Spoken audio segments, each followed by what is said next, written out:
আসসালামু আলাইকুম, কেমন আছেন সবাই?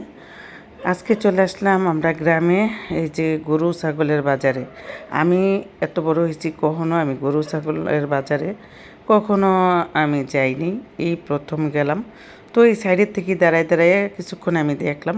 তো আমাদের বাড়ির কাকা আছে, ওই কাকারে নিয়ে গেলাম, সুজন কাকারে, আর আমার ছোটো ছেলেরে নিয়ে গেলাম।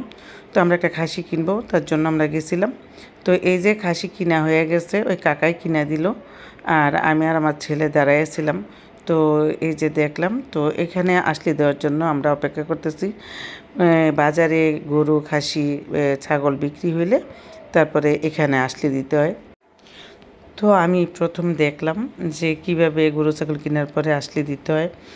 আর এই যে একটা টোকেন দেয়, যে এই টোকেনটা দিলে কি রাস্তাঘাটে আমরা যখন এই খাসিটা নিয়ে যাব তখন অনেক আছে চুরি করে নিয়ে যায়, চুরি মাল। আর এই যে আমরা কিনলাম ওই জিনিসটা প্রমাণরা থাকবে। তো তার জন্য আমরা এটা নেওয়ার জন্য অপেক্ষা করছিলাম। তারপরে আবার এই যে বাজার যারা নেয় তাদের এটা লাভ হয়। এই টাকাটা তো আলাদা দেয়, যে খাসিটা বিক্রি করছে তার টাকা তো তারা দেওয়া হয়েছে, এখানে আবার এই যে আলাদা এই ৮০ লিটার টাকাটা আলাদা লাগছে। তো এই যে আমরা খাসি কেনার পরে চলে যেতেছি সিএনজি করে। তো কাকা খাসি নিয়ে বসছে, আর আমি আর আমার ছেলে এভাবে বসলাম পিছনে। তো আমরা যাইতেছি, তো বাড়িতে যে আপনাদেরকে দেখাবো। তো চলে আসলাম, কাকা আগে আগে গেটের ভিতরে খাসি নিয়ে ঢুকে গেছে।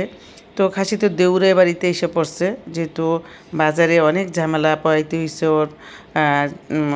যারা গরু ছাগল কিনে তারা কিন্তু অনেক হাতাহাতি করে, এগুলা কিন্তু অনেক ক্লান্ত হয়ে যায়। তো আনার পরে এই খাসিটা একটু গোসল করাই দিয়েছিল, অনেকক্ষণ পরে একটু পানি পুনি খাওয়ায় রেস্ট নেওয়া হয়েছিল। রেস্ট নেওয়ার পরে এখন জবাই দেওয়ার জন্য প্রস্তুত করতেছে।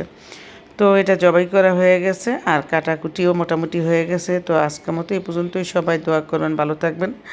আর যারা এখনও সাবস্ক্রাইব করেনি দয়া করে সাবস্ক্রাইব করে দিবেন। আল্লাহ হাফিজ সবাইকে।